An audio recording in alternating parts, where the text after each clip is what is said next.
Ladies and gentlemen, Tuesday evening is here, and we have got an action-packed show for you. I know people are down, but it's time to talk about what happened, turn our attention to Vanderbilt, answer some questions, and the best way for us to be able to answer those questions is if all of you in the chat get involved, submit those questions. As always, at the end of the show, we take the time, answer all your questions. We want to be able to interact with you, the viewer, as much as possible. And gentlemen, before I let you all introduce yourself, I do want to take a moment. Everybody here, if you are affected by these storms, please be safe. Our prayers are up to you. And thank you for being here with us this evening. We know that the two most valuable assets you have in life is your time and your health. And you are choosing to spend your time here with us this evening. And I will never be able to articulate how much that means to me.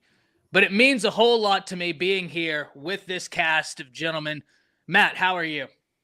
I am doing okay. I'll say that. Trying to get past the past, but I'm glad we're here. We're able to talk about it. Listen, we got to get some things off our chest. This is going to be more of a therapy session for the Bama Nation. So I'm glad to get started and talk about it, Ty. Completely agree. Dan the man. Man, I'm doing mentally exhausted, but it's time to rip the Band-Aid off. It's South Carolina week, and so, no time to hang our heads, It's time to focus on the task ahead of us. And the one and only Lushan. What's up, guys? We got some things to talk about. It's going to be some bitter, truthful stuff. I'm going to hurt a lot of feelings, and I don't give a damn. So without further ado, let's get into it. And of course, Justin in the background, allowing all of this to happen. Justin, as always, thank you to the number one, not only in our hearts, but on the show. Gentlemen, as we're looking at this, as we go to look back, I know a lot of you have been in pain. I was in pain. I wanted it to end. And I thought to myself, man, I could just go and bash my head into a rock. And if you thought that as well, you might as well find a quality rock. And because of that, I want to point you to tonight's sponsor, and that's Lambstone. Lambstone.com, providing your home and your suffering with a beautiful quality rock to either help improve it or end it all. That's completely up to you. Have you ever dreamed of having beautiful natural stone in and around your home? Don't settle for subpar materials. Check out Lambstone Company's selection of natural stone products to meet all of your project needs.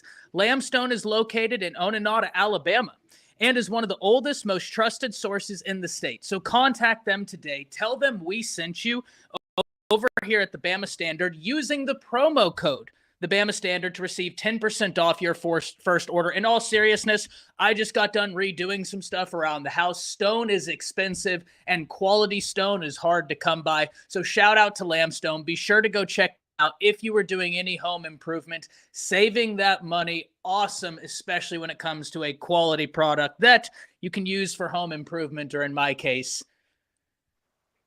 Gentlemen, I think it's time for us to get into topic number one. And that's what went wrong for Alabama. I'm going to lead us off. To me, this is a very simple conversation. It's multifaceted, but it's simple. Whenever we look at this, Alabama did not look prepared.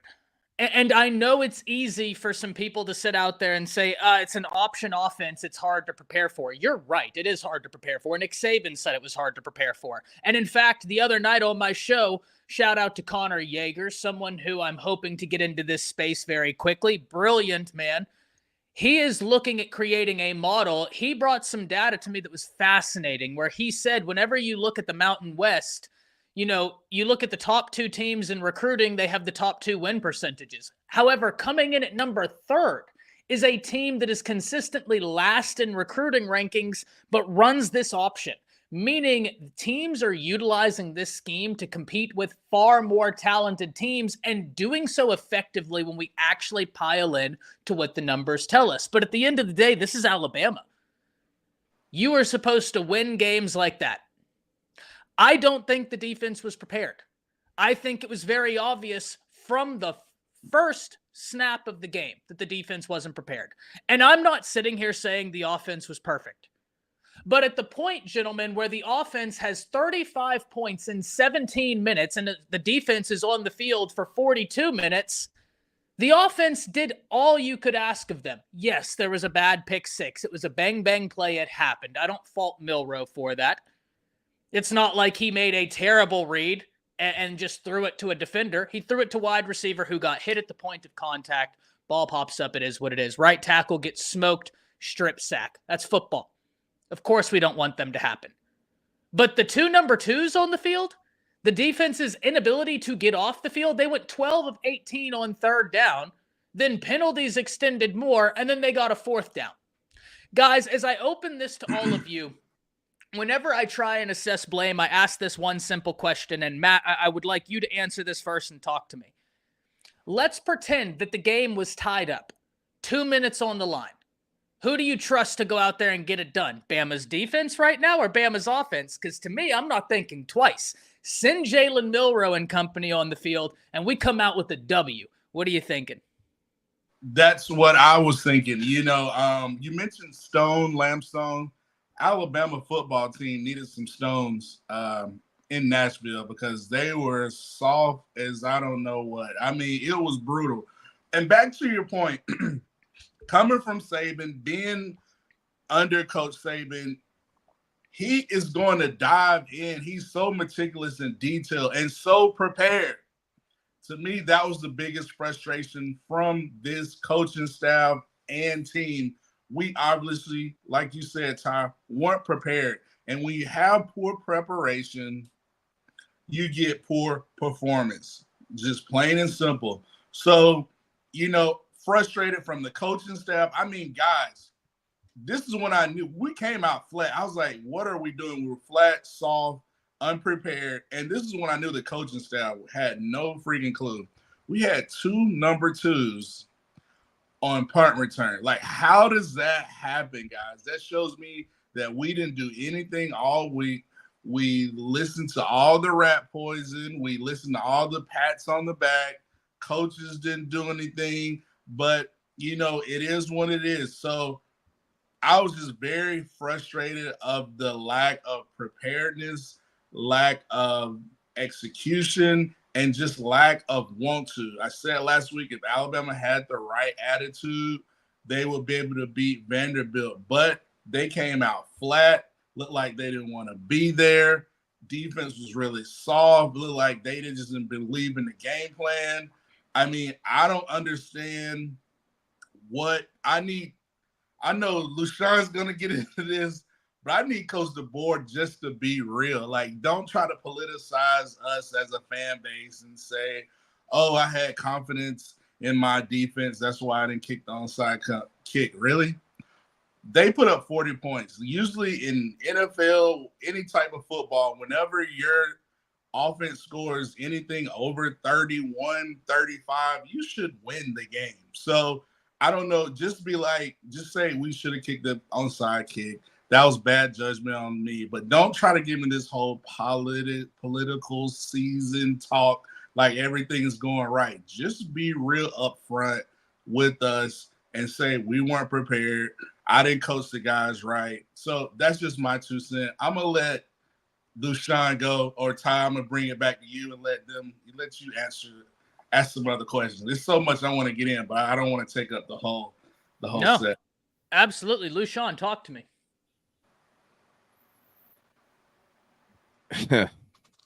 What went wrong for Alabama?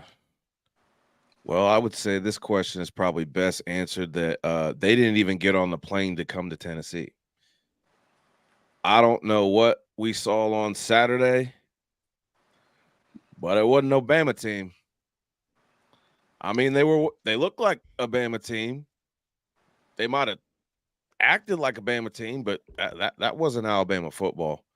I'm saying total, absolute letdown in one of the most probably despicable ways I've ever seen to lose, and that's pretty much giving up. And I have never seen an Alabama team do that before. So, like people say there's a first time for everything, and I am disgusted I had to be a witness to what happened Saturday night, and we move on. But we're going to get into more details about, what really went wrong and the coaches, about how they need to actually take responsibility instead of deflecting questions. And like Matt said, like, I felt like we just watched like political ads every time they talk. Like, it's all this positive energy. If it was really that positive, then we wouldn't see what we saw on Saturday. So I think it's time to take some accountability and actually, like, nut up and actually see if we actually got some Alabama energy, because we don't, not one bit. 100%. Dan, as I pass it to you, Spiffy, I do have to say, Bama beat the brakes off of Georgia in that second half, and when the game came down to it, they beat them again. So I don't think Georgia self-destructed. That's not what the film says, and we can dive into that all 22. Bama took it to them in that first half and then exposed the weakness of that defense when it mattered. Dan, talk to me. I'm sorry. Yeah, what we saw on the field was a result. You know what I'm saying? That was a result of a thing. When I talk about it, I'm gonna compare it to, like when you see wood, you got a termite problem. You peel back the rotted wood and everything, you see the termite. See, the results were what we saw on the field. But there's a deeper problem.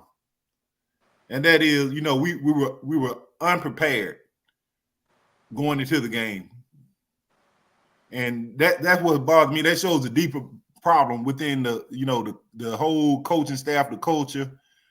It's okay, sometimes you get beat, but you get beat by a far inferior team. That's kind of doesn't sit well with me.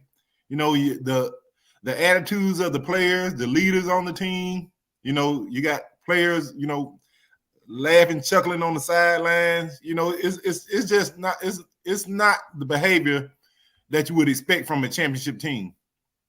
I guess we thought the season was over, after we beat Georgia, and we would just walk in and just beat Vanderbilt. Well, this not, our fathers, Vanderbilt. They're a much better team, but it's still a team we should have walked in and been able to handle. We seen a lot of things, lack of attention to detail, even after you take away the first half, okay, the lack of adjustment in the second half. We wasn't put out, the whole defensive game plan was flawed to start the game, but to make zero adjustments in the second half, that is unacceptable, completely unacceptable, coming from a coach that making millions of dollars. Yep. No, I'm just leave it at that. Yeah, and gentlemen, for one of the first times, I completely agree with Chris Williams when he says the head coach is really good. He's fine. It's not the problem. Kane Wommack not adjusting is the problem. When Kane Wommack was being multiple in the defensive front, if Georgia wishes they had Stetson Bennett. The kid's so innocuous, I don't even remember his name. Carson Beck. There it is. I don't even know. Boy, what a dude. Carson Beck was in hell, throwing multiple interceptions, being scared out of his mind, and then they got away from it in the second half. They stopped disguising coverage, and when they showed cover one and then dropped into cover two, he almost threw another interception. That's what I'm saying, man. The lack of adjustments on defense has been absolutely terrible. Now, Dan, got to hear from you on this as we transition from what we saw. We have to hear from Next King with the 199 saying in the team meeting, Ryan said it was his fault. That's awesome. That they're taking some accountability, but it's not anybody on the offense's fault. Offense did their part. But no doubt, Next King, thank you for the 199. That is awesome to hear. Dan, talk to me about what this means for recruiting. Well, actually, it won't have as big of an impact on recruiting, believe it or not. The Georgia win did more for recruiting than this Vanderbilt loss will. Now, had we lost the Georgia game and came out with this performance, it wouldn't have been good. It wouldn't have been looking good for recruiting. So, of course, teams going to use it to, do what they can continue to do is negatively recruit, players from Alabama, to try to negatively recruit us. But it to make it simple, no, it won't have any, very little, if any, effect on recruiting. But the players we have in class, I think they have the right mindset. They committed to Coach DeBoer, and he reached out to several of his commits and prospects after the loss, and they're all saying the right things. But so I think it'll have little effect on recruiting right now. Yeah, I agree. And as we talk about recruiting, we just recruited another one to the panel, ladies and gentlemen. Someone who turned the sound on, someone who is ready to go. Chris James, how are you? I'm good, fellas. What's going on tonight? How y'all doing? What's up, Chris? Chris James. You were up there in Broadway with the field goal post, dumping it in the river. Is that where you were? Man, I was just sitting there shaking my head in disgust. Talk about it, Chris. We've all kind of vented about what went wrong for Alabama, and you think this have an impact on recruiting? No, not at all. I just felt like the preparation for Georgia took so much out of us that we kind of overlooked Vandy. To be honest, and like Justin was saying last week, that type of offense is hard to prepare for. But it's like it's always when Bama loses like that, it's always a hero performance by the quarterback, other team's quarterback. Like you never seen a team have bad quarterback play and beat Bama ever. Like we've had bad quarterback play at times and still find a way to win. But if you have bad quarterback play against Bama, you don't stand a chance at all. And that guy just made plays, man. And our biggest issue, what did we say, Ty, when we talked in the chat before the game, right before the kickoff? We talked about third downs and getting off the field. We mentioned that in the chat, and we couldn't get off the field. Nothing more, nothing less. The offense did their part. They only had the ball for 17 minutes, but they scored 35 points. That's ridiculous. And 35 points should be more than enough to beat Vandy. I just felt like we simply got out schemed, and we just simply got out hustled. When it seemed like every time it was a chance to make a play, it went Vandy's way. On that side of the ball, we couldn't get off the field, and definitely what was worrisome was not only our safety play, but our D line play. And our linebackers not feeling the way that they should feel. But hey, holes that big, it's hard to put it on a linebacker to come up and feel when a hole is the size of a truck. That goes on a D line, man. Those guys weren't. I think James Smith, was working, getting penetration. From what the little I could tell, because I'm usually watching the back end. The little I could tell, it looked like Keenan got some action, but it seemed like Bama, like Latham, they wasn't getting anything from Latham and Tim Smith, the guys that we count on every week. They didn't show up, man. And that's bottom line. We didn't get off the field on third downs. 100%. And when you can't get off the field on third down, it's going to be a hard time. It's going to be a really hard time. Now, whenever we talk about what this means for recruiting, right now, Alabama, whenever they lost this game, recruits still coming out saying they're locked in. And that's good to hear. Right now, there's only one team in the SEC that's undefeated. That's Texas, right? Whenever you see and whenever you look around the landscape, Georgia has a loss to Bama. Bama has a loss to Vandy. Right now, the SEC is all over the place. So I think recruiting is going to be just fine, but they have to get back to the drawing board and attack, right? That's as simple as it is. So let's move forward to this next one, guys. Christian Love with the 499 saying, I didn't see any leadership from Milroe or Moore to hype up the defense to do their job. Concerning to me. Moore showed some energy, and Milroe's doing his part, man. There's different styles of leadership. Go, Chris. If you have to depend on the quarterback to hype up the defense, you're in trouble. Yeah. I agree. Like, that's not the quarterback's job. The quarterback's job is to focus on the offense. Like, you try not to cross those lines and step on toes. Like we're taught to deal with your side of the ball. You're a defensive guy. You worry about y'all on this side of the ball. Offensive side, offense worried about offense. You get it, Matt. You know how we were. We didn't come over there to y'all and bother y'all. Definitely went going over there to know D'Amico. So it's like kind of like a respect thing. You do your job, I do my job. Don't tell me how to do my job if I'm not doing mine. I can't tell you how to do yours if I'm not doing mine. So Milroe isn't that type of. It's not his job, man. Like AJ McCarron don't grow on trees. He was a different animal, man.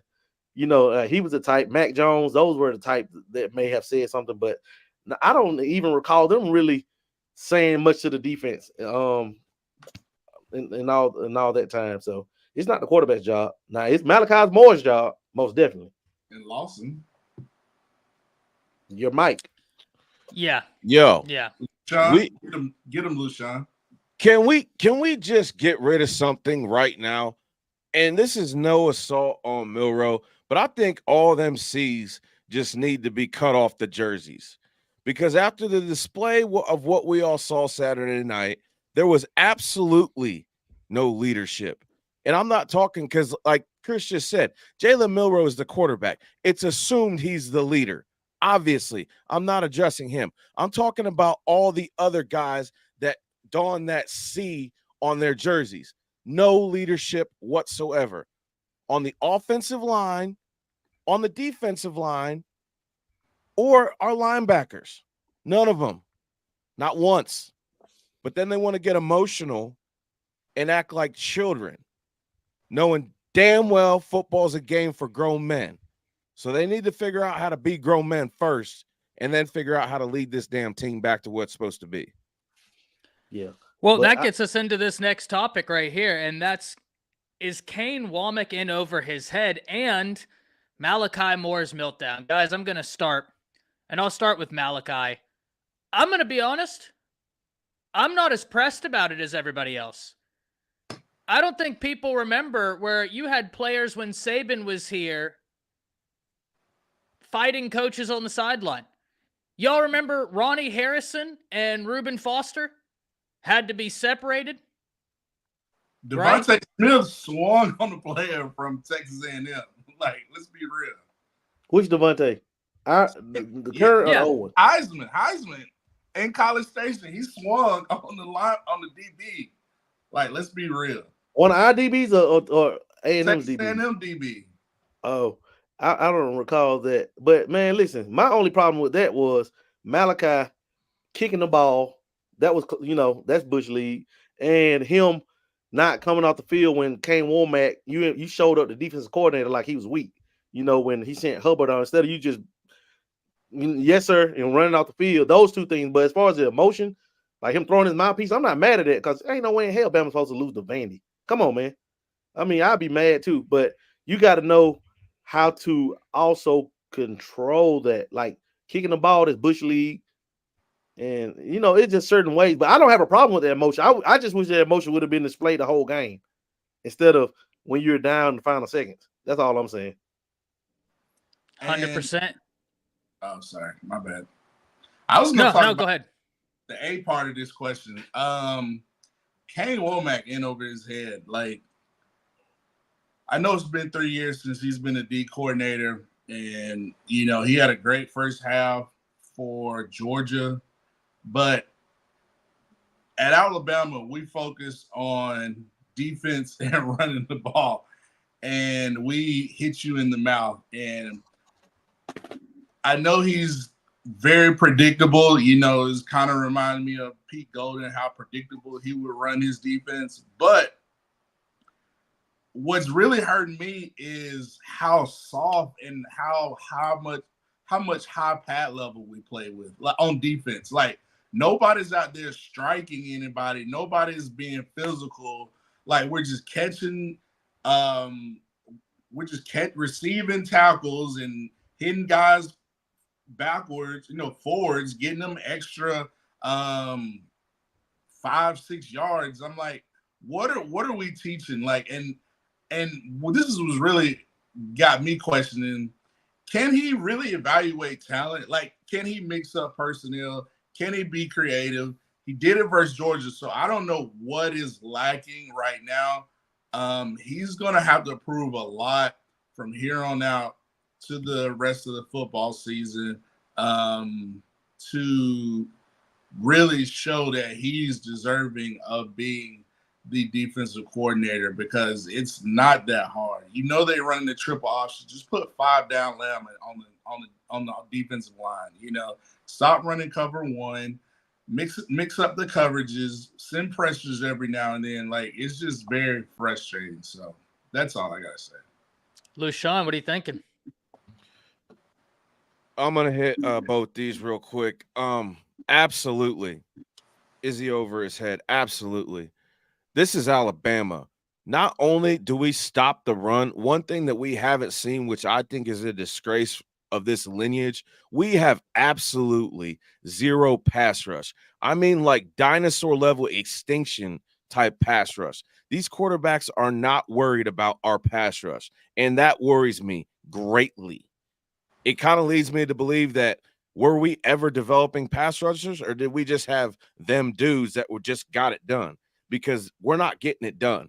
And clearly it's affecting the play of our secondary, not bailing our DBs out, but when a quarterback's allowed to just sit back there, Kane, and just pick apart a defense, they can't cover for it forever. I don't care if you're PS2. You're not going to be able to cover for 6 seconds while the defense tries to get the quarterback, which leads me to, the defensive line thing, Kane Wommack, like Ty said, there's a better scheme to stop the run.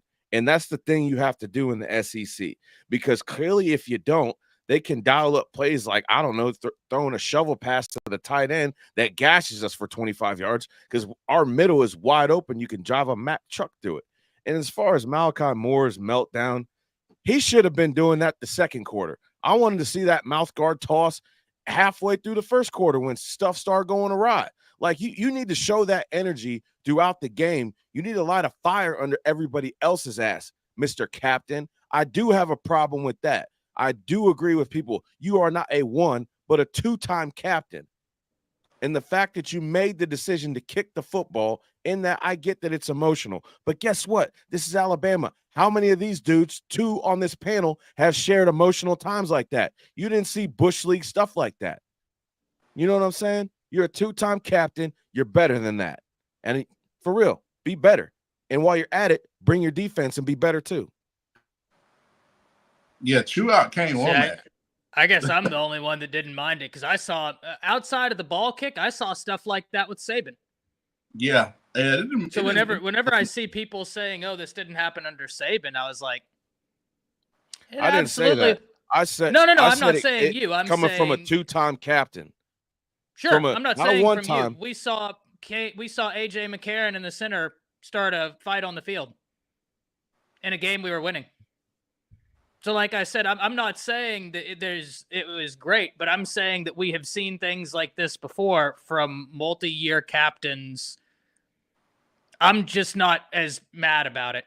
But I do want to let Dan talk about this before we move into that next topic. Yeah, Lou, you talk about the lack of pass rush, but that comes with stopping the run. How often have we put teams in 3rd and long? Not very often. That comes with stopping the run on 1st and 2nd down. And the problem with the pass rush is the scheme. When you keep when especially in this game here, you had 6 people blocking 4. It don't make sense. It don't make sense. It doesn't make sense. That's not on the D line, because you could. It's in this type of game, it wasn't about getting penetration. It was about gap integrity, and we had zero the entire game. That's why they stayed in 3rd and short convertible, 3rd down, 4th downs. The scheme put us in a horrible position to succeed, and that's 100% on Kane Wommack. You know, the lack of adjustments, again, I don't want to keep harping on that. You know, that is horrible, utterly disgraceful. Disgraceful. Well, Chris, as I pass this to you, I want to hear from everybody in chat. And if you are watching us on Twitter, be sure to come over to the YouTube channel, subscribe, let us know what you're thinking. Hop in chat. It allows you to interact with us, ask question. Chat, how do you fix this defense? Chris, as I pass it to you, one of the things I noticed, we have guys like LT Overton who are a defensive end basically playing nose tackle in some sets. Like, for me, it's not only the lack of adjustments, but it doesn't feel like there's an adequate understanding of where guys should be. You're Wouldn't be a live show if we weren't muted. You're muted. No, like I told Dan, I saw 1 3rd down. I saw a 3-man front. I saw Tim Smith line up at end. I was like, what? He's not gonna get no pass rush. I would have had James Smith, Overton, and I kept Keenan in because Keenan does give a good push from the inside. I'd have had Keenan at nose. I'd have had James Smith, and I'd have had LT Overton. Those 3 rushing the passer with Rousseau or Robinson or what's my other guy there? Rousseau, Robinson, or Pierre, Yanze Pierre coming off the edge. Like, if you're gonna, and that's part of the problem why he had all day to throw it, because we had like runs stopping defensive linemen, you know, first, second down defensive linemen out there trying to rush the pass. So to say he's in over his head, I wouldn't say yes. We will find out these next 2 weeks when we play South Carolina and Missouri. I mean, South Carolina and Tennessee. That's going to, well, really these next 3 weeks, South Carolina, Tennessee, and Missouri. It's not going to take that long, but we'll have more of a sample size. You get what I'm saying? It's all about adjustments. If he can't adjust, then the answer will be yes. But if we come out these next couple of weeks and play much better and see things handled correctly, you know, mistakes that were made earlier corrected, then I would say no. Because sometimes now, let's not get it twisted. It's not all, as we've seen before, it's not always on the coach. Sometimes it's on the players trying to be Superman, not doing their job, not doing their assignment. You get what I'm saying? So it's not always 100% on the coach. Coach may put you in, the coach may put you in a perfect call, and I just don't think we're seeing many perfect calls because that's not what the film is showing. It was all on The coach. film is not showing that. I would say that was wrong. I would say the personnel grouping, the personnel. But I wouldn't necessarily. I would have loved to have seen a lot more blitzing. We didn't see many blitzes, like the same type of pressure we saw when we saw 7 in the box, and then either we drop them out or they'll send all 7 of them, or they may send. Like, we didn't show that at all. We went completely away what was working in the first half against Georgia. Guys, Lucian. I mean, I'll trust me, and I'm gonna just absolutely knock this out in the next topic. But if you watch it, was it a terrible scheme? Absolutely. I am not defending the scheme, but I am going to harp on some of the lack of effort from our defense. When we're tackling people like this and escorting them to the ground in our line, when you see our linemen swooping out of the way to try to make a play because they think that's where the ball's going, that's not doing your job. That's what I was talking about last week. Everybody has to do their job to be a successful defense. And the fact that no one felt like doing their job, I don't know what they were doing. Is that the coach's fault? Yes. But this is not high school football. These are young men. So they have to accept a little bit of the responsibility for this. It is 90% coaches, 10% players' fault. The players are not escaping me on this one. It is the coach's fault, absolutely. But the players need to understand that lack of effort is absolutely unacceptable.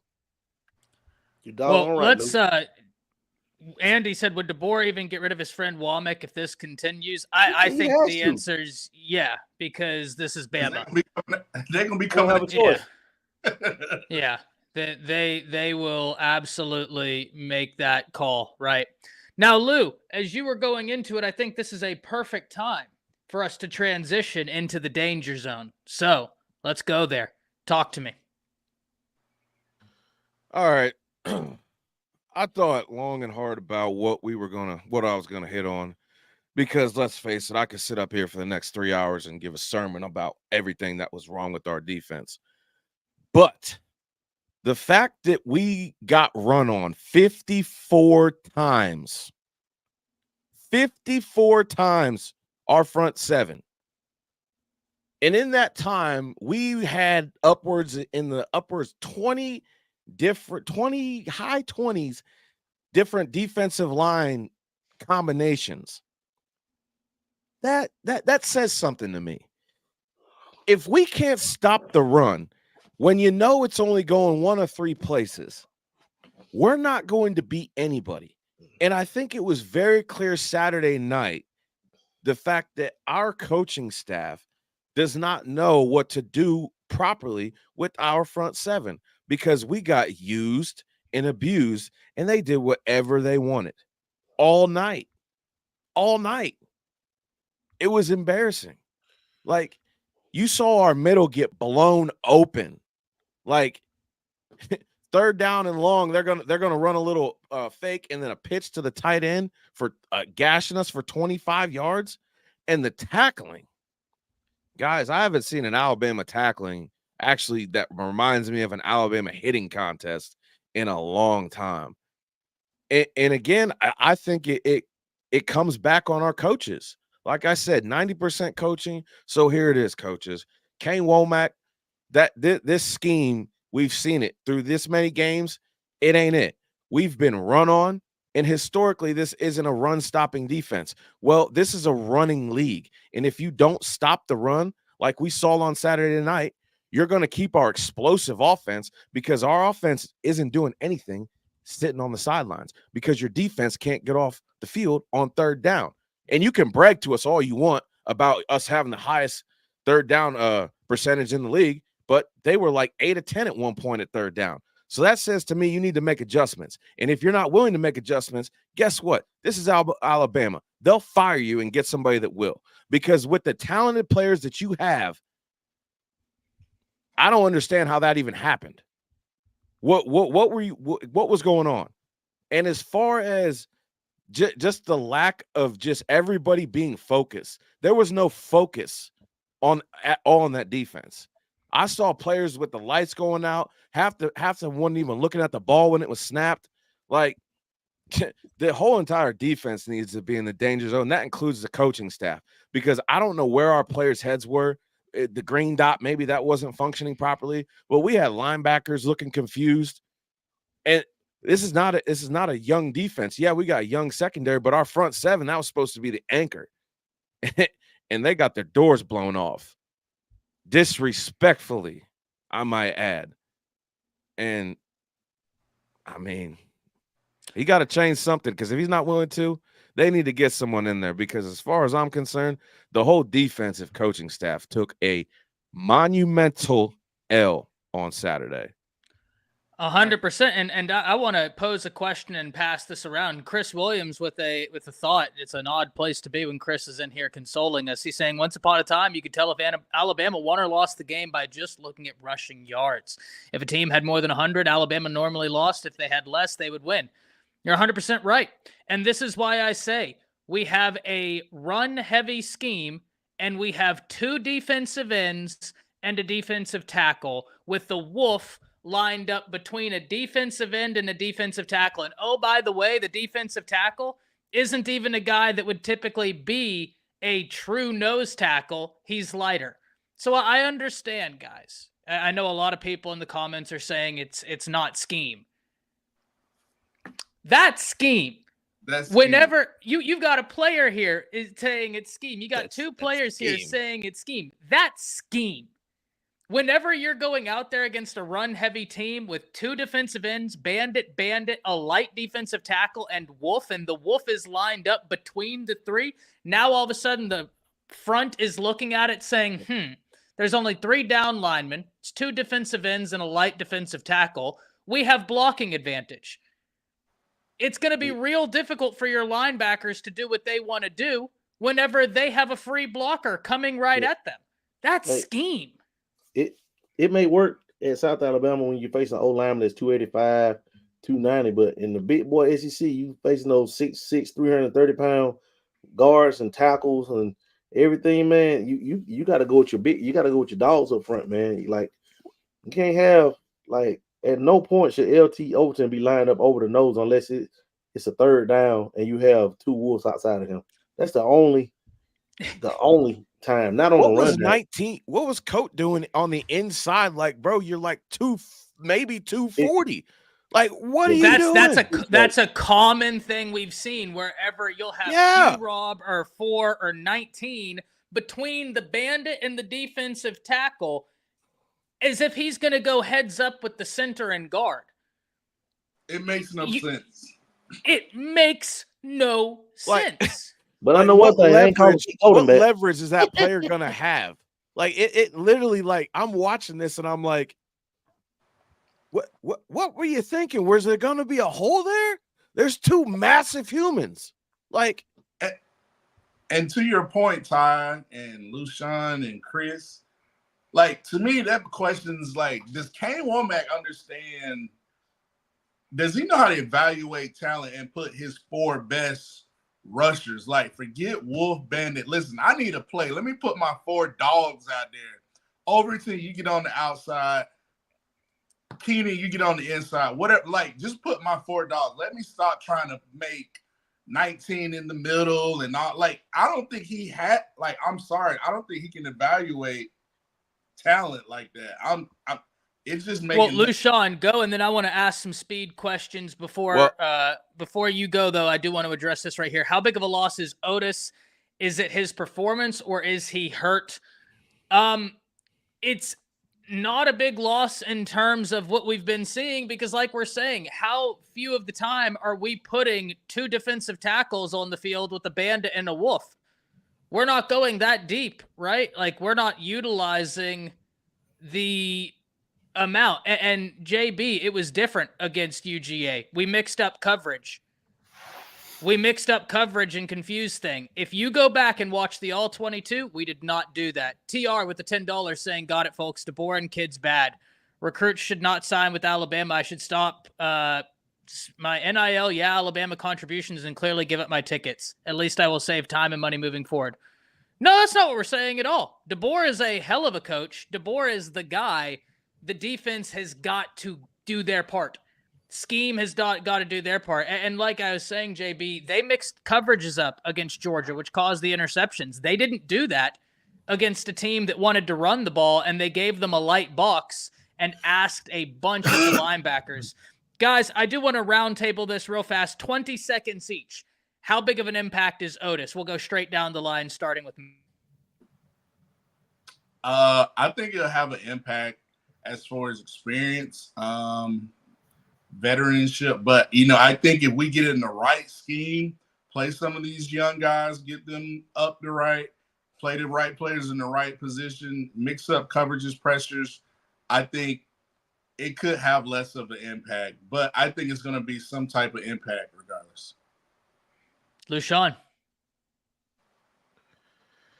With kids in today's day and age, I'd say, yeah, because they build very strong relationships and they value their relationships more than they value football a lot of times. So I'd say, yeah, it probably hurts some of the guys in the locker room.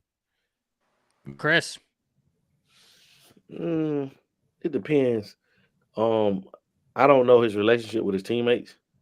You get what I'm saying? So I can't speak from an off the field standpoint, but from an on the field standpoint, we've been waiting for Oatis to break out how many games, and he hasn't done it yet. So, nah, it's not, because you have young guys like Edric Hill and some more guys and Jordan Ronaldo that's really stepping up. They're really going to be some dudes. So I would say no. Dan. Not that big. The question is, he's redshirting. Is he still going to be around the team? Because that's going to be the problem. Guys like that, you don't want them around the locker room. You know what I'm saying? They usually withdraw. I doubt he transferred. If he he's going to use a red shirt, he needs to be removed from the athletic facilities. Because that's not what you want around your team right now. You don't want a quitter around your team. So as far as on the field, very little. you know, because we weren't getting much out of it. So it's next man up, you know. So maybe it provide more opportunity for other guys, you know, Edric Hill, like Chris said, you know, among other Hunter Osborne, you know. So we'll see. 100%, 100%. Well, yeah, Beeman, really, really impressive. It's enough of the tears, ladies and gentlemen. But if you do still feel like shedding a tear, go ahead and do it into a title towel, right? Wave them around, cry into them. They're there for your all purpose. Get your title towel at Whitwill Sports. Lushawn, show them it. Isn't it beautiful? No tear stains on that one, ladies and gentlemen. That's a strong man over there that's not going to cry into that towel. He has a different towel for that, but he's not going to show you that one. Once again, get your title towel at whitwillsports.com. Don't cry into them. They're too high quality. Pick another towel. Don't be a heathen. Pick a different towel to cry into. Save the title towel for the good stuff. Gentlemen. When you said other towel, I automatically thought about Hugh Freeze. Sorry, Auburn fans. Hey. Listen, it's weird because Chris has been here for us tonight, so I almost feel like that was out of bounds, Matt. I almost feel like that was out of bounds. Gentlemen, which is what his is what this. Oh, I know where you're going with this. Yeah. Gentlemen, can South Carolina be a threat? I want each of you to give me a yes or no and your why and what are the keys to victory. Matt, you first. Can South Carolina be a threat, yes or no? And what are the areas Alabama has got to attack? Yes, because it's the SEC and you got to come prepared week in and week out. Like the movie Any Given Sunday, it could be Any Given Saturday. Jumps right off the board to me. Obviously, Beamer Ball, he's going to have those guys ready. I'm looking at Elijah Pritchard. I'm looking at Dylan Stewart. To me, we need to be on all keys on the tackle position going up against Dylan Stewart, the phenomenal freshman. We need to make sure he's not pointing any guns at Jalen Miro. No pun intended. Yeah, listen, I don't want to see that against Milroe because if he does that, that means he got past Pritchett. Lushawn, talk to me. Can South Carolina be a threat? And if so, how does Alabama attack to make up for the week? Yes, South Carolina has freaks in nature scattered throughout their roster, and every single one of them can gash us and hurt us in different ways. Not saying their whole team's like that, but they got enough guys that can definitely throw a more than a wrench in our game plan, especially on the defensive side and in the pass rush, because as Matt said, that kid is amazing. And as we saw, Elijah Pritchett needs to stop being a turnstile, because if he brings that Vanderbilt energy into South Carolina, Jalen Milroe is going to need a whole lot more than what he got to protect him, because it ain't going to work out well. I think we need to, on the defensive side, actually prepare. Maybe watch some film. Maybe ask questions of things they're unaware of. You know, there's this legendary guy that's in the football facility. His name's Nick Saban. You might want to ask him a thing or two about how to stop South Carolina, because clearly they might need some help in that locker room. And how to game plan versus opponents. And how to get plays in on time. I don't know if y'all saw that. Malachi was saying, hey, if we can get the plays in quicker. And when I saw that, I put my head in my hands and said, dear God, help me. It's the same play every time. That's what I'm right. saying. What do you mean get the play in, dude? It's just what you want him to change it? Is that what you were saying? This is about the size of Kane Wommack's call sheet. Like, it is so small. Like, you have no adjustments on it. Remember, it don't even cover up his whole mouth. That's what he said. That's what he said when he came. He wanted to simplify the defense, right? He need to. Well, it's real simple. It's real simple. Chris, can South Carolina be a threat? Oh my God! Man, he need to be about this big. Hey, after last week, it needs to be better. After last week, Chris, as I pose this question to you, Lenora Sellers and Rocket Sanders are a little banged up. Okay, Robbie Ashford could be a go. He's familiar with Alabama. So what does that mean for Alabama in a get-back game? Well, Robert Ashford isn't my worry. It's that pass rush. And I'm not counting nobody else out. We said we're gonna go up to Vandy and beat them 49-3 and 49-10 with Vandy 8-hour lunch. Man, and seeing what South Carolina did on the road, and seeing what South Carolina did on the road to Kentucky, I'm definitely not counting them out. We better be on our P's and Q's and have a better week of practice, because I'm not saying nothing else no more about nobody not being a threat. After Vandy beat Bama, come on, man. I'm not counting unless it's the FCS school. You know what? Beamer's gonna run. Watch the Vandy fans. Oh yeah, we run this triple option all game Saturday. You know that's what's gonna happen. You gotta run in quarterback. Like, I'm just being honest. If Shane Beamer was smart, that's what I would do. Like, that's how you beat down. You see Chris Williams comment. Daily Bread, the little small scripture. This Kane Wommack calls sheet, that thing so low. Kane Wommack. And that little Bible, the little New Testament Bible that you can hand out. Listen, gentlemen, we could go on this all day, but I do have to get for Dan and Carlos. We're not saying the players are absolved of blame, but they have to be put in a position to succeed. And if you watch the film, they're not. It's like, I think Lushan hit it perfectly. If you want to be real harsh, I'd give you 20% players, 80% scheme. I think it's more in the middle of what Lushan said, 90-10, or take your pick in there, but they have to be put in position. And the film, unfortunately, is not lying in that aspect. Dan, talk to me. Can South Carolina be a threat? Oh, without a doubt, man. Vanderbilt was a threat and a bully. We got bullied by Vanderbilt. So, definitely South Carolina is definitely a threat. The thing is, we're facing another quarterback, Robert Ashford. He's very similar to what's the USF quarterback name? Brown. Byron Brown. Guys, we got bullied by a bunch of future engineers. Yeah, and doctors. Hey, how about our future bosses? Hey, check out the SEC shorts. Check out the SEC shorts. Don't cut me off, Chris.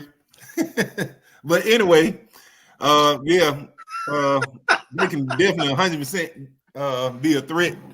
And Robbie Ashford, his it's gonna be, can he complete throws downfield? So we can he complete the intermediate to deep routes, because we're gonna get guys free, gonna get some one-on-one matchup. Can he expose us as far as that? So, but yeah, they're definitely gonna be. So we're facing another mobile quarterback and a respectable run game. So we got to put our defense in a situation to be able to succeed and get off the field on third down. That is the most important thing going into this week. 100%. Can I add something too? Like, if we actually faced a pinpoint accurate quarterback right now, we would have already been destroyed with how bad some of our DBs have been cooked. Our defensive line play overshadowed the fact that our secondary got cooked as well. Just not as bad as our defensive line scheme. Well, our secondary, they've had moments, right? But the secondary has been better than the defensive front to me. Whenever you look at success rates of quarterbacks, like the second half of Georgia notwithstanding, we're not generating a pass rush. It's going to be, like you said earlier, Patrick Surtain can't cover for all day whenever you rush 3 down linemen against 6 blockers and you can't get to the quarterback. Scheme. Go ahead, Matt. And you're not mixing up the coverages. These guys are running at all, man, the whole game, which makes no sense. Like, mix up the coverages, confuse the offense. That's the only thing you got to do, Kane Wommack. Please confuse the offense. Hey, yeah, and then you trying to run, have Red Morgan covering a fast slot. That's what I'm saying. Can you evaluate talent? Can you evaluate talent? Yeah. He must have been watching that Tennessee Pete Golding, DeMarco Helms film. Like, I think I could do it here. No, let's try it again. Guys, I need a rapid fire from y'all because we are running out of time. Predictions on this game. Give it to me in 10 seconds or less. No Diddy. Matt. I'm gonna try and hopefully Alabama doesn't take that like Vandy did to us. So I don't have a prediction. I just want Bama to come out and show some fight. I want to see how DeBoer handles adversity because you've been knocked down. Show me what type of coach you are. Show me what type of leader. And go out here and win this game and get back to being dominant. So I just want Bama to win the game and be physical and be creative, Wommack on defense. Lushawn. I just want to win. I just want a W. I don't care how it happens. I mean, I think we need to hit the factory reset. So let's just start with a win, and we can build from there. Let's just get a win. Chris. 40, because we're gonna have more opportunities with the ball, and we can score. Like we scored 35 with 7, only 17 minutes. I'm gonna say 45-23, Bama. Love it. Dan. Bama 35, South Carolina 31. Player of the game, Jalen Milroe and Jahad Campbell. I love it because Jahad Campbell needs a get-back game. I'm going to go, we'll say 31-21, Alabama, Jalen Milroe, Jahad Campbell. I like that there. Now, guys, we are going to transition into this next segment, a segment that I love, hold near and dear to my heart, and that's On an Island. Do we have the music?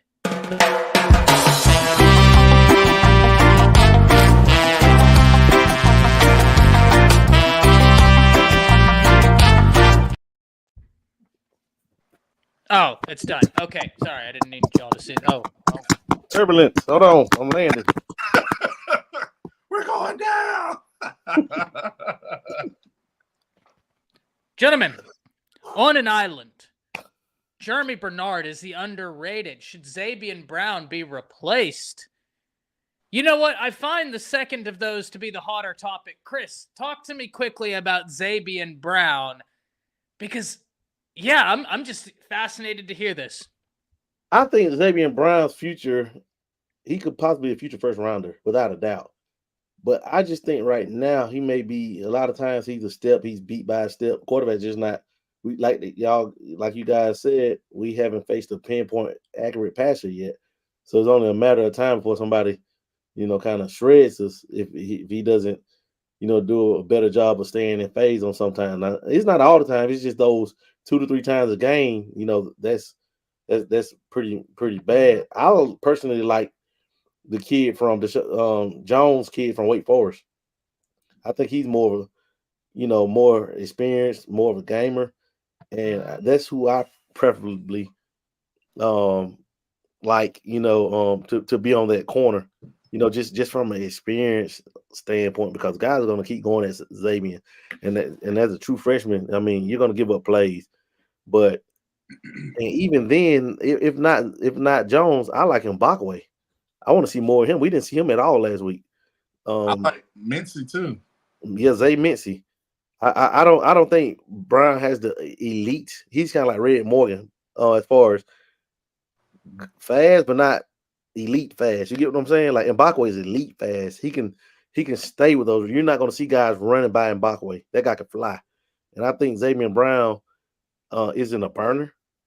I think he has good, solid speed, but I don't think he's a burner. I think that's the issue. Like he does a good job against bigger receivers with his bigger size, but those guys that can put you out there on the island and one of those go routes or get at like Matt used to do, and Keith Brown, those guys like that, those are problems, man. And I think that it's time to start sprinkling in other guys like we did the first week. I don't know why we didn't do it this game. It's worked every other game except for this one. So I want to see more of Jones and more of Mbakwe. See, as I pass this stat, I think that Zabian, and this is just me, is less of an issue than our Husky position. I agree. Oh, without a doubt. That's where we're getting attacked. Because if we look at USF, Zabian was beat once, and then the second time he was beat, if you're just looking at that and saying he was beat, you're not doing the film justice. And this is what I say. Film doesn't lie. Understand what you're seeing on the film. They subbed out the wide receiver, got a new guy in there, and instantly hit a go route again. And Zabian's looking at Kane Wommack like, hey, buddy, what's the play? Because he didn't get it in. And even Kane, after the game, said, yeah, I didn't get the play call in. That was on me. So if you're saying it's not scheme, he told you himself he's setting them up for failure. And still, I don't know. I'm going to have an aneurysm about that. But I don't disagree, Chris. The young DBs, they're learning in the fire. What are you going to do? What do you think about that, though? That I look at the slot corner, and to me, that's the area where teams attack the most. Yes, like Devontae Smith needs to hurry up and get healthy, man. And I don't understand why King Mack isn't playing more. It may be something that we're not seeing in practice, but that guy's a gamer, man. I just don't understand the Red Morgan infatuation as far as wanting to put him in man-to-man situations with no safety help. That's why I said talent evaluation is key for me. Like, that's what I'm saying. Does Kane Wommack know how to evaluate talent? Matt, we need to go out there, Matt. Let's go get us open us up of office. 11 players, because we got Tennessee coming up. Lushan said he gonna put either Mincy and Husky. Like, he's gonna put some dogs. I need King Mack. I mean, put a guy that can cover something. I'm rotating all those guys. I'm sorry. Like, I might have to, because Malachi Moore, I love him. I might need to put some speed at safety, especially versus Tennessee with all the deep the deep balls. I'm just saying. Ray Hubbard. And one more thing, we don't have a burner with Saab and Malachi on the field together. We don't have a burner. We don't have a guy that can play sideline to sideline. You know, that's why I said I would love to see Mincy at free, or shoot, Brayson Hubbard. That guy can run, and he's showed us flashes of that he can be great. You get what I'm saying? He's smart. Like, you don't want to see the same guys getting burnt over and over and not do nothing about it. Well, listen, let's flip the side of the island, right? Because we are over on time. We had a lot to talk about, though, this evening, ladies and gentlemen. Don't say we're shortchanging you, because we had a lot to get off our chest. Let's go to the other side of the island. Jeremy Bernard, underrated. Matt, I'm so glad you're talking about this, because I am a big fan of his game. He's a dog. He's a wide receiver who actually loves contact, right? Like, you can see it fires him up. Talk to us about Jeremy Bernard. What do you see from a wide receiver's perspective? Yeah, I think he's great. He's not underrated in my book, but probably on a national level from our receiver group, he's probably underrated because, let's be honest, everybody's talking about Ryan Williams, Jeremiah Smith. That's about it when it comes to collegiate attention on wide receivers. But to that point, I think he's a great go-to for Milroe. And, I think we kind of need to start, having plays for him. I don't know the status of Kobe Prentice. I don't know if Law's going to be back. Interested to see the injury report. But I think it's important that, you're looking at the Vanderbilt game, that first pick is always was kind of looked at like the defensive coordinator knew, like, okay, he's going to go to Ryan Williams, so we don't need to get too predictable in our passing situations. I think maybe, hey, let's go to Jeremy Bernard. Let's feed him for a series. Let's feed, Cole Adams, the tight ends, which we were getting into. So, I'm more concerned. I think we can go through Jeremy Bernard, pick and choose with Ryan Williams when we want to take shots, because we don't need to be too predictable when it comes to Milroe being reliant on Ryan Williams. I'm interested to see Caleb Odom get in some burn. Hope Kobe Prentice comes back. Kendrick Law, those guys. Cole Adams seems to be Slotty Pippen seems to be making good progress. So just want to see the depth and the creativity of using different personnel groupings and all the tools we got in the wide receiver room. So Michael Fields asked, question, if Ryan Williams was still in high school, what would this offense look like? They'd find a way. Yeah, Bernard would be that guy. It'd be Bernard more would be long, that guy. more Prentice. Yeah. More running E-Man, more Yeah. Caleb More running Odom, more running Rico game. Scott. Yeah. Yeah. The offense would still be listen, that's what Kalen DeBoer does. Right? That's why I'm not worried about the offense. That's what he does. He puts together great offenses. So it is what it is. Plumber with the $10 saying Brown was getting burned deep versus Georgia, and he made one play at the end. He doesn't have the top end speed for the SEC. I don't know if it's like completely that or if it's just inexperience, right? Like whenever you're asking him to be in man-on-man, one-on-one situation, no safety help over top, that's tough for a lot of corners to do. Gentlemen, any thoughts on that quickly as we move on? Yeah. Thank you for the $10 though, Plumber. Appreciate it, Plumber. I think it's a scheme, and I think we need to just mix up coverages, pressures, all that type of things with our defense to help them along because they're young, and rotate guys, put right guys in the right positions. Yeah. Oh, Yeah, I'm gonna be with him on this one. I don't think he's got the speed to do it. Something that kind of jumped off the screen to me when he was competing at the Under Armour at his All-American game when they were doing drills. The only place he would get beat is on that go route, and he got beat quite a few times by a couple collegiate receivers right now. And I'm not saying he can't improve on that, but right now that's what I have to harp on him. As of right now, I don't think he has the speed. But he's a freshman. That could change. He could work on it and get faster, but as of right now, no, he doesn't. Not to me. Dan. I don't think as much so as speed as is leverage. As long as you don't, allow outside release, I think he'll be okay. He definitely, obviously he won the starting cornerback position for a reason. I think it's not about speed. He can develop more in his game, and that's where the reps come in. So I think he's going to be a first rounder without a doubt at corner. Chris, I'll let you go quickly on you guys this. a little nugget. All right, it isn't so much about speed. You can't let those receivers get free releases. The corner, you got to stay square and buzz your feet and make them go. Like you can't get beat inside. You got to have a hard inside hand. You got to have a hard inside hand, but you got to get something on them or stay square. Like if the receiver is coming off the ball and releases forward, you need to jam because sometimes guys can be lunge and miss the guy. Now you're in chase mode because you lunged at the receiver and he got an outside release on it. Now he's gone. He doesn't have that type of speed, so he has to be very technical. Let me put something on you. Simeon Castile, mad to tell you, he wasn't fast by any means. Ran about a 4.546. Technique was flawless, and he was able to keep up with any receiver because he used his leverage.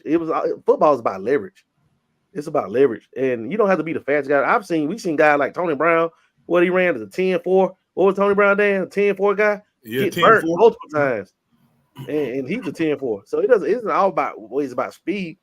You just have to be hips and technique. It's technique, man. You got to stay square. You can't open the gate. That's what we call it on the alley, opening the gate. When you just automatically pat and let them get an outside release, and you running with, you don't get nothing on them. Man, I like to beat them up. If they try to come vertical release, I'm gonna reroute them. It's all about timing, knocking them off his route, and that right there is enough to, the mess up the timing of a throw, man. You just got to get hands on these receivers. Speaking of getting hands on receivers, Michael Fields with the $4.99 saying if Ryan Williams was still in high school like he's supposed to be, what would our offense look like? Scary thought. Like I said, Michael, I think they'd get it figured out. That's what DeBoer does. If you look, he's had top offenses even without Ryan Williams. You'd see more running game. You'd see more of these other wide receivers. Thank you very much for the $4.99. Plumber with another $5 donation saying he does have nice size. He needs to watch tape on Richard Sherman then. Yeah, I think it's just he's young, man. He's just a young defensive back. You're asking a lot.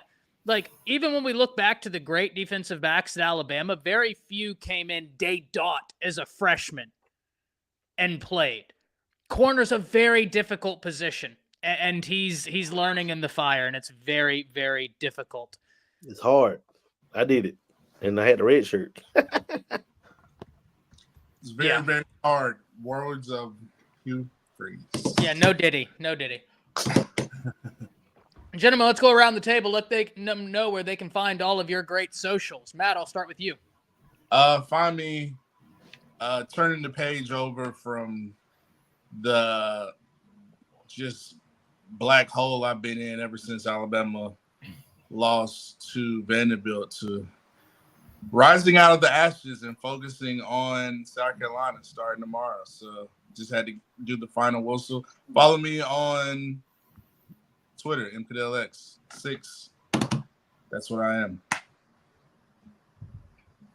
Love it. And guys, couldn't go anywhere without introducing Lou Sean. Lou, where can they find you? I'm over here hiccuping. Yeah, well, you can find me at the nearest tequila bar because I'm still drowning my sorrows in that sorry-ass performance I just saw on Remember, Saturday. Lambstone, use a quality rock. I don't do those type of rocks. I don't go to the University of Georgia. Oh, my God. You can find me on X at Rolus241. You can find me on Facebook and Instagram, Lucian Graves. And on Tuesday night, you can find me with the Avengers calling out our defensive coaching staff on the lack their imagination of what everybody needs to know as referred to as the scheme. Roll daggone Tide. Roll daggone Tide. Disrespect. Chris James.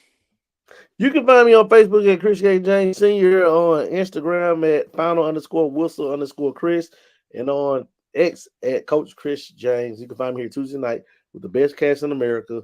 Matter of fact, the best cast in the world. My Avengers, my brothers, the funniest guys.